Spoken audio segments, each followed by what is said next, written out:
चलिए ठीक है। तो हैबिट में क्या होगा, एक कोश की सिंगल सेल भी मिल सकता है, मल्टीपल सेल भी मिल सकता है, कॉलोनी में भी मिल सकता है। हैबिटेट में कैसे कैसे मिलेगा देखिए। हैबिटेट में शैवाल प्रायः बहने वाले या स्थिर ताजे पानी में, जलाशय, तालाब, गड्ढे, नाली, नदी, नम स्थान, सब जगह आपको एल्गी देखने को मिलेगा। तालाब में तो बहुत ज़्यादा देखने को मिलता है, ठीक है। फियोफाइसी और रोडोफाइसी, ये उसके ग्रुप है, जो 11 ग्रुप आपको बता रही हूँ उनमें से 2 ग्रुप हैं जिनका नाम है फियोफाइसी और रोडोफाइसी। ये शैवाल प्रायः समुद्री झीलों और समुद्री जल में पाए जाते हैं। तो फर्स्ट टाइम इनको वहीं देखा गया था, इसलिए इनको सीवीड्स कहा जाता है, ठीक है। अनेक जलीय जंतुओं के शरीर पर कुछ शैवाल उगते हुए भी पाए जाते हैं। जो जलीय जीव होते हैं, ऐसे जो पानी के अंदर मिलेंगे, जैसे मछली और कुछ, उनके शरीर के ऊपर भी आपको शैवाल देखने को मिलेगा, ठीक है। और इस हिसाब से इनको बहुत सारे टाइप में बांटा गया है। जैसे कि फ्रेश वाटर का एग्जाम्पल है, कुछ फ्रेश वाटर एल्गी के एग्जाम्पल हैं। फ्रेश वाटर एल्गी क्लोरोफाइसी और जेंथोफाइसी वाले ग्रुप के एल्गी से पाए जाते हैं। तो जैसे एक एल्गी का नाम है कारा, ठीक है, कारा, ठीक है, एक एल्गी का नाम है कारा, ये आपको फ्रेश पानी में मिलेगा, है ना। और ऐसे बहुत सारे हैं जो बहते हुए पानी में भी मिलेगा। जैसे कि एक एल्गी का नाम है जिसका नाम है क्लेडोफोरा, वॉल्वॉक्स, ये सब बहते हुए ताजे पानी में पाए जाते हैं। फिर होते हैं समुद्री शैवाल जो समुद्र में मिलते हैं। जैसे कि एक है एक्टोकार्पस, क्या नाम है, एक्टोकार्पस, एक्टोकार्पस, इसका भी आपको डिटेल पढ़ना है। जो 6 एल्गी जिसका डिटेल पढ़ना है उसमें आपका ये भी है एक्टोकार्पस, ये आपको समुद्र में मिलेगा। इसके अलावा एक होता है सैरगैसम, ये भी आपको समुद्र में मिलेगा। इसके अलावा एक होता है जिसको कहते हैं पॉलीसिफोनिया, पॉलीसिफोनिया, ये सब एल्गी के नाम है भाई, पॉलीसिफोनिया, ये भी आपको डिटेल में पढ़ना है। ये भी आपको कहाँ मिलेगा, समुद्र में मिलेगा। तो पानी में और समुद्र में तो नॉर्मल है मिलना, इसके अलावा भी कुछ जगह और मिलते हैं। जैसे कि कुछ एल्गी को बोलते हैं बर्फीली शैवाल, जो स्नो में मिलता है, बर्फ में। जैसे कि एक एल्गी है जिसका नाम है क्लोमेडोमोनास येलोस्टोनेंसिस, ये एक एल्गी है जो बर्फ में मिलता है, ठीक है। उसके बाद कुछ एल्गी है जो समुद्री चट्टानों पर मिलते हैं। कुछ एल्गी हैं जो बहुत अधिक तापमान वाले स्थानों पर मिलते हैं, उनको थर्मल शैवाल मतलब कि थर्मल एल्गी कहा जाता है, ठीक है। कुछ एल्गी होते हैं जो दूसरों पौधों के ऊपर भी उगते हुए मिलेंगे, ठीक। कुछ एल्गी चाय की पत्तियों पर परजीवी के रूप में उगते हुए मिलेंगे, ठीक है। कुछ एल्गी उच्च श्रेणी के पौधों के शरीर में पाए जाते हैं, और कुछ एल्गी इसके साथ में मिलेंगे कवक के साथ क्या कहेंगे, सहजीवन व्यतीत करते हैं, जैसे कि लाइकेन। तो एल्गी आपको हर जगह मिल रहा है, पानी में तो मिल रहा है, बर्फ में, ठंडी जगह पे, गर्म जगह पे, पौधे के ऊपर, जंतु के ऊपर, सब जगह हमको एल्गी देखने को मिलेगा। नम भूमि के ऊपर भी एल्गी देखने को मिलेगा। बुक में सबका एक एग्जाम्पल दिया है, आप याद कर सकते हैं, ठीक है। चलिए फिर इनके थैलस के बारे में डिटेल से बात करते हैं। तो शैवालों के विभिन्न सदस्यों में थैलस की आकृति में बहुत सारी भिन्नताएं पाई जाती हैं। जैसे हमने अभी एक देखा, सबसे पहले जिसको हम बोलेंगे पहला यूनिसेलुलर, सिंगल सेल वाले एल्गी, ठीक है। एक होते हैं थैलस के स्ट्रक्चर के बारे में बात करें, है ना, थैलस स्ट्रक्चर, ठीक। थैलस स्ट्रक्चर में एक होगा जिसको हम कहेंगे क्या, यूनिसेलुलर, यूनिसेलुलर मतलब कि सिंगल सेल वाले हैं, ठीक। तो यूनिसेलुलर या एक कोशिकीय, तो इस प्रकार के जो शैवाल हैं वो कारोफाइटा या फियोफाइटा को छोड़कर बाकी सभी ग्रुप में पाए जाते हैं। तो इनके अंदर भी बहुत सारे डिवीजन हैं। जैसे इनके अंदर एक आएंगे जिनको कहेंगे अमीबीय एल्गी, अमीबीय शैवाल, ठीक है। तो अमीबीय शैवाल उनको क्यों बोलेंगे, क्योंकि उनमें अमीबा के समान अनेक कोशिका द्रव्य उभार पाए जाते हैं, ठीक है। इनके अंदर एक आएगा जिसको कहेंगे अमीबॉइड, अमीबॉइड मतलब कि आपको ये देखने में किस तरह का दिखेगा, अमीबा की तरह दिखेगा। अमीबा के बारे में पहले पढ़े हो ना, उसका प्रॉपर शेप नहीं होता, सूडोपोडिया बना के जो चलता है उस तरह से नजर आएगा। दूसरा इसके अंदर आएगा जिसको कहेंगे चल शैवाल, या कि मोटाइल, मोटाइल एल्गी कहेंगे। मोटाइल मतलब कि जो चल फिर सकता है, ठीक है। यूनिसेलुलर वाले, सिंगल सेल वाले, इनको हम बोलेंगे क्या, मोटाइल फॉर्म। इस प्रकार के थैलस एक कोशिकीय अथवा मंडलीय शैवाल में पाए जाते हैं। इसी के अंदर आपका आता है क्लोमाइडोमोनास, वॉल्फ्रॉस, यूरोडीना, बोनियम, ये सब इस तरह के एल्गी होते हैं। ये गोल या अंडाकार होते हैं, मतलब ये कैसे रहेंगे, या तो गोल शेप के रहेंगे या अंडाकार रहेंगे। इनका अग्रभाग कुछ नुकीला होता है जिस पर 2 सीढ़ियाँ लगी होती हैं, और सीढ़ियाँ जो होती हैं वो प्रचलन में सहायक होती हैं। जैसे कि इसी के अंदर आपका आएगा वॉल बॉक्स। अगर आप वॉल बॉक्स को देखोगे तो वॉल बॉक्स आपको कुछ इस तरह का नजर आता है, ऐसा रहेगा। अग्रभाग थोड़ा सा नुकीला रहता है और यहाँ पर इस तरह से 2 सीढ़ियाँ लगी रहती हैं। ये जो सीढ़ियाँ होती है यही इनको क्या करता है, मूव करने में हेल्प करता है। तो जैसे क्लोमाइडोमोनास में कुछ इस तरह का नजर आता है, वॉल बॉक्स भी हमको ऐसे ही नजर आता है। वॉल बॉक्स कभी भी अकेला नहीं मिलेगा। जैसे ये क्लोमाइडोमोनास है, ये आपको अकेला मिलेगा, सिंगल सेल मिलेगा।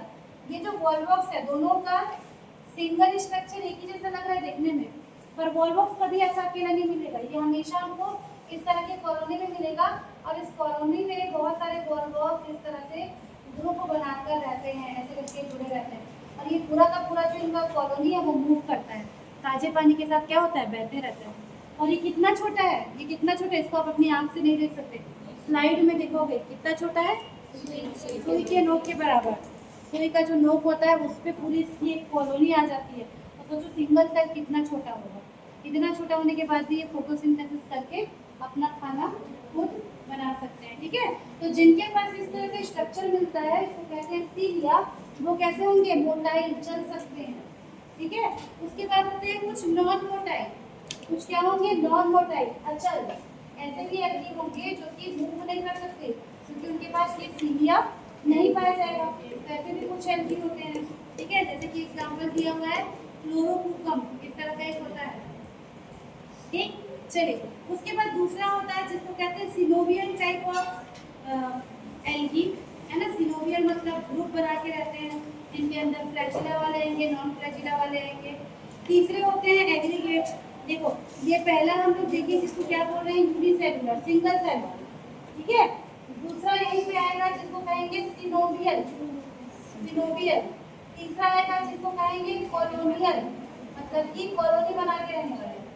सिनोवियल मतलब भी वही होता है कि एक ग्रुप बना के रह रहे, है ना। कॉलोनियल मतलब भी वही होता है, एक कॉलोनी बना के रह रहे। ठीक है, तो जो सिनोवियल है इसको मंडलीय कहते हैं। तो इनमें कोशिकाओं की संख्या निश्चित होती है। ये जो सेकंड वाला टाइप है, ये जो सेकंड वाला टाइप है सिनोवियल, इसको सिनोवियल इसलिए बोल रहे हैं, मंडली इसलिए बोल रहे हैं, ये एक मंडल बना के रहते हैं। जैसे आप लोग बोलते हैं ना भजन मंडली है,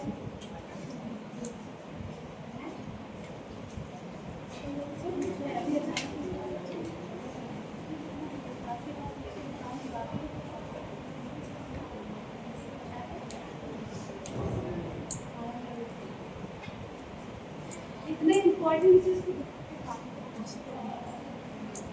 हाँ, तो जैसे आप सुने हो ना भजन मंडली, क्या करते हैं भजन मंडली वाले, भजन करते हैं। तो उनमें मंडल के जो ग्रुप के मेंबर से फिक्स रहते हैं ना, जैसे 10 लोग हैं, जो 10 है, सबका अपना अपना काम है।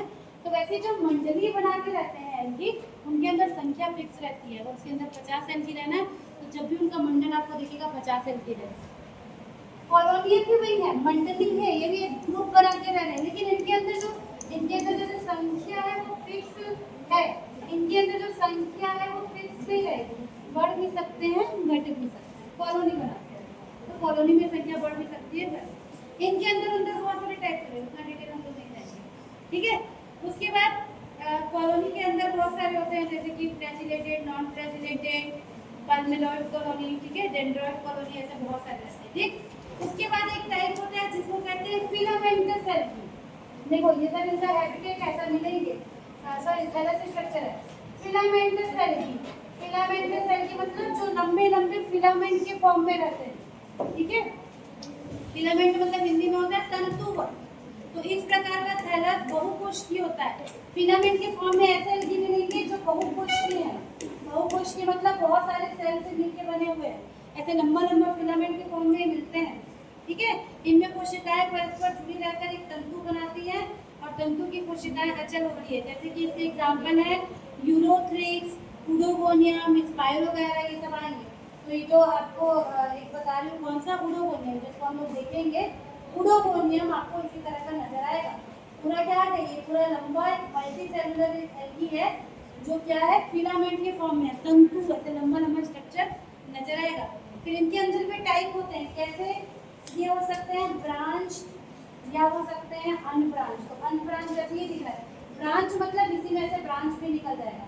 तो इसके अंदर भी दो टाइप हो गए, एक तो अनब्रांच जो सिंगल रहेगा, और ब्रांच मतलब उससे भी क्या निकलेंगी, शाखाएं निकलेंगी। तो इस तरह से ये दो तीन टाइप के हो सकते हैं। ठीक, तो इस तरह से इनके बहुत सारे थैलस के भी क्या होते हैं, ऑर्गेनाइजेशन होते हैं। ठीक है, इसके अलावा एक और होता है पांचवा, जिसको कहते हैं साइफोनेसियस। साइफोनेसियस पांचवा होगा, जिसको कहेंगे साइफोनेसियस। ठीक है, देखो 5 तरीके से इनका थैलस हमको मिल रहा है। पहला यूनिसेलुलर, सिंगल सिंगल। दूसरा सिनोवियल, ग्रुप में है, संख्या 6। तीसरा कॉलोनियल, ग्रुप में है, संख्या 6 नहीं है। चौथा फिलामेंट, इस तरह से। पांचवा है सिफोनेशियस, मतलब कुछ अलग टाइप का ही शेप, कुछ भी फिक्स नहीं है। जैसे कि इस प्रकार की थैलस की कोशिकाएं लंबवत हो जाती हैं, उनके बीच के पट्ट खुल जाते हैं, और ये सिनोसिटिक प्रभाव का होता है। इसका एग्जाम्पल है बाउचेरिया। ठीक है, बाउचेरिया, बाउचेरिया एक एल्गी है जिसका एग्जाम्पल है। मतलब आपको ये कैसे दिखेगा, अलग टाइप के शेप में लगेगा, मतलब लंबा लंबा टाइप का शेप दिखने लगेगा। जैसे आप इसको देखोगे तो ये आपको इस तरह का दिखेगा, एल्गी ऐसा ऐसा। आपको लगेगा कि ये कोई पौधा है, आपको लगेगा कि ये कोई नॉर्मल पौधा है, लेकिन वो एक्चुअल में क्या है, एल्गी है। इनके बीच में जो इस तरह से पट रहते हैं, सेप्टा रहता है, वो पूरा डिसॉल्व हो गया, तो पूरे न्यूक्लियस ऐसे फ्री हो गए हैं। तो आपको ऐसा लगेगा कि कोई स्ट्रक्चर है जो मल्टी न्यूक्लियस है, बहुत सारे स्ट्रक्चर है इसके पास। ऐसा लगेगा देखिए कि कोई बड़ा पौधा है, लेकिन एक्चुअल में क्या है, एल्गी है जो इस तरह से रह रहा है। ठीक है, और छठवां इसमें एक और दिया हुआ है जिसको कहेंगे एडवांस फॉर्म। ये 5 तो मिलते ही हैं, इनसे भी ज़्यादा और कुछ मिल गया तो हम उसको बोलते हैं क्या, एडवांस, और ज़्यादा एडवांस। एडवांस फॉर्म मतलब ऐसे एल्गी जो कि आपको देखने में पूरी तरह से पौधे की तरह नजर आएंगे या पूरा पत्ती की जैसे नजर आएंगे। जैसे कि इसका एग्जांपल है सैरगैसम। सैरगैसम भी एक क्या है, एल्गी है। ठीक है, जो देखने में पूरा पौधे की तरह दिखेगा, ये देखो ऐसा, ये वाला दिख रहा है, ऐसे लग रहा है पौधे का छोटा सा टुकड़ा तोड़ के ले आए हैं, ये दिख रहा है। तो ये नॉर्मल हमको एंजियोस्पर्मिक पौधे की तरह दिख रहा है, ये भी और ये भी दोनों। और ये एक्चुअल में क्या है, पूरा का पूरा एक एल्गी है जो बहुत ज़्यादा कैसा है, एडवांस फॉर्म में नजर आता है। तो इतने सारे तरीके से हमको एल्गी का जो थैलस है वो देखने को मिलता है। ठीक, क्लियर है? यस। चलो, अब इसके अगले क्लास में हम लोग पढ़ेंगे इसका रिप्रोडक्शन और पिगमेंट। की पिगमेंट पढ़ लेते हैं, पिगमेंट पढ़ लेते हैं। चलो हेडिंग डालो, पिगमेंट इन एल्गी, इम्पॉर्टेंट पिगमेंट इन एल्गी। एल्गी में कौन कौन से तरह के पिगमेंट पाए जाते हैं उसको देख लेते हैं। ये लिख लिया सबने? हेडिंग डालिए, इम्पॉर्टेंट पिगमेंट इन एल्गी। कौन कौन से तरह के पिगमेंट एल्गी के अंदर देखने को मिलते हैं, और आगे उसी के आधार पर इनका क्लासिफिकेशन भी होगा, है ना। पिगमेंट के आधार पर एल्गी का क्या किया जाता है, क्लासिफिकेशन किया जाता है। तो कौन कौन से पिगमेंट देखने को मिलते हैं? ठीक, तो शैवालों के थैलस की कोशिकाओं के अंदर बहुत अलग अलग तरह के रंग द्रव्य, पिगमेंट को क्या बोलेंगे हम, रंग द्रव्य पाए जाते हैं। और शैवालों के रंगों में भिन्नता का एक प्रकार के रंग द्रव्य के प्रभावशाली होने के कारण ही पाया जाता है। अलग अलग कलर का हमको एल्गी अलग अलग भिन्नता के कारण ही मिलता है। ठीक है, तो शैवालों की कोशिकाओं में पाए जाने वाले रंग द्रव्य निम्नलिखित है। सबसे पहले एक वर्ग होता है जिसको कहते हैं क्लोरोफाइसिन। ठीक है, देखो साथ में लिखते जाओ मेरे, एक है जिसको कहते हैं क्लोरोफाइसिन। ये ग्रुप है, इसका ग्रुप है एल्गी का। क्लोरोफाइसिन मतलब इसको ग्रीन एल्गी भी कहा जाता है, क्लोरोफाइसी ग्रीन एल्गी। तो इनके अंदर हमको क्या क्या देखने को मिलेगा, देखिए इनके अंदर हमको देखने को मिलेगा क्लोरोफिल ए और बी। प्लांट के अंदर जो भी मिलता है क्लोरोफिल ए और क्लोरोफिल बी, क्लोरोफाइसी के अंदर क्लोरोफिल ए और बी देखने को मिलेगा। इसके अलावा हमको देखने को मिलेगा बीटा कैरोटीन। क्या मिलेगा, बीटा कैरोटीन। ये भी अधिकतर पौधों के अंदर हमको देखने को मिलता है। ठीक है, उसके बाद हमको इसके अंदर मिलेगा जिसको कहेंगे जियाजेंथिन और वायलोजेंथिन। ये सब पिगमेंट है, जियाजेंथिन और वायलोजेंथिन। ठीक है, इसके अलावा हमको यहाँ पे मिलेगा नियोजेंथिन, नियोजेंथिन। ठीक, ये सब पिगमेंट हमको क्लोरोफाइसी ग्रीन एल्गी के अंदर देखने को मिलेगा। उसके बाद एक ग्रुप होता है जिसको कहते हैं फियोफाइसी। Phaeophyceae, Phaeophyceae. देखो जब हम इसका क्लासिफिकेशन पढ़ेंगे, पूरे 11 ग्रुप तो नहीं बताऊंगी आपको, 5 या 6 जो जरूरी ग्रुप है उनको बताऊंगी। वहाँ पर ये पिगमेंट को फिर देखेंगे कि वहाँ पर मैं आपको फिर इसको और नहीं लिखवाऊंगी, ठीक है। तो क्लोरोफाइसी के अंदर ये सब मिलते हैं। फियोफाइसी के अंदर फिर मिलेगा आपको क्या क्या मिलेगा, लिखिए क्लोरोफिल ए, यहाँ लिखते जाइए। क्लोरोफिल ए को ऐसे लिखते हैं ना, CHLA। क्लोरोफिल बी, ठीक है, chlorophyll A, chlorophyll B book में लिखा है, छूट जाएगा तो दूसरा बोलिए। Chlorophyll A, chlorophyll B, beta carotene, ठीक है। उसके बाद यहाँ पर मिलेगा फ्यूकोजैंथिन, बीटा कैरोटीन, फ्यूकोजैंथिन, ये सब पिगमेंट है अलग अलग, है ना। उसके बाद इसके अंदर भी आपको वाइलोजैंथिन, फ्लेवोजैंथिन, नियोजैंथिन ये सब मिलेगा। इसके अंदर एक और चीज मिलेगा, neofucoxanthin A and B, neofucoxanthin A and B, ये दोनों मिलेगा, ठीक है। इसके अलावा भी बहुत सारी चीजें और हैं, जरूरी है।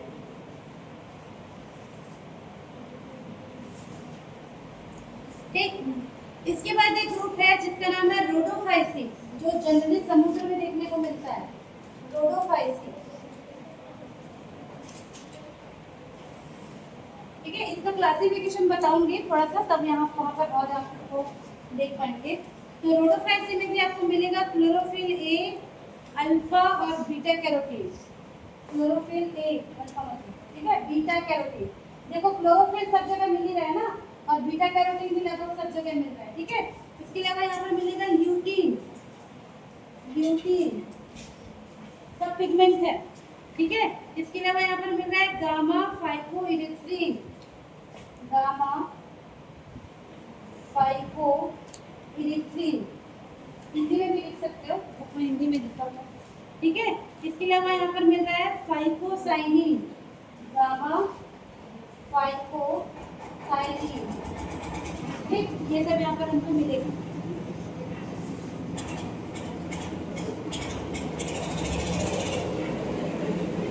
इतने याद रखो, 3 भी याद रखो, क्लासिफिकेशन में और इसको बता दें।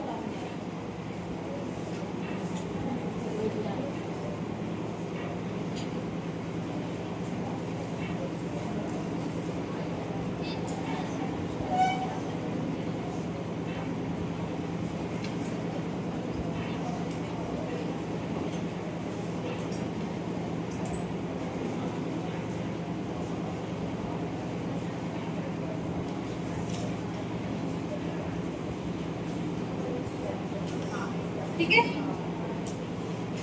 चलिए तो कल की क्लास में आगे हम लोग थोड़ा सा इसका क्लासिफिकेशन देखेंगे और रिप्रोडक्शन के बारे में देखेंगे। हाँ, रिप्रोडक्शन किस तरह से करते हैं उसको देखेंगे और क्लासिफिकेशन पढ़ेंगे।